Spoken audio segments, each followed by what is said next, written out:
கோவை கருமத்தம்பட்டி பகுதியில் உள்ள பார்க் பொறியியல் மற்றும் தொழில்நுட்ப கல்லூரி சார்பில் பார்க் யங் இனோவேட்டர் சம்மிட் 2025 எனும் நிகழ்ச்சியில் நீங்களும் ஆகலாம் எனும் தலைப்பில் மாணவ மாணவியர்களின் புதிய கண்டுபிடிப்புகள் காட்சிப்படுத்தப்பட்டது.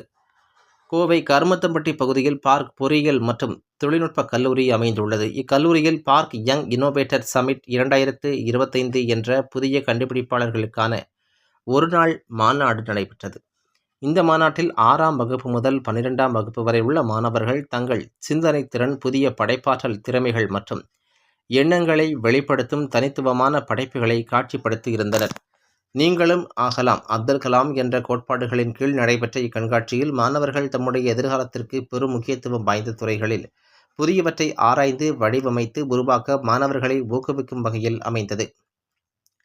நாடு முழுவதிலும் இருந்து சுமார் 80 பள்ளிகளில் இருந்து சுமார் 600 பள்ளி மாணவ மாணவியர்கள் இந்நிகழ்வில் பங்கேற்றனர்.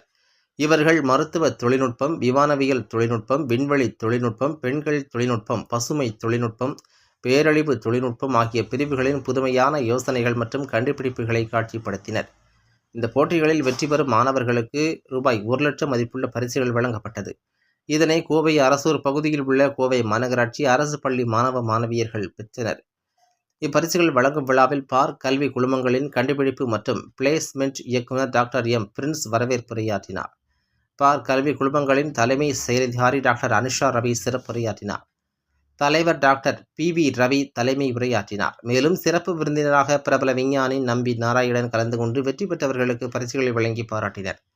முன்னதாக பார்க் கல்வி குழுமங்களின் ஏரோநாட்டிக்கல் பயிலும் மாணவர்கள் கண்டுபிடித்த ஒரு செயற்கைக்கோள் சோதனை முயற்சியாக 1 கிலோமீட்டர் உயரத்திற்கு பறக்கும் பலூனை சிறப்பு விருந்தினர் டாக்டர் நம்பி நாராயணன் ரிப்பன் வெட்டி பறக்க விட்டார் என்பது குறிப்பிடத்தக்கது.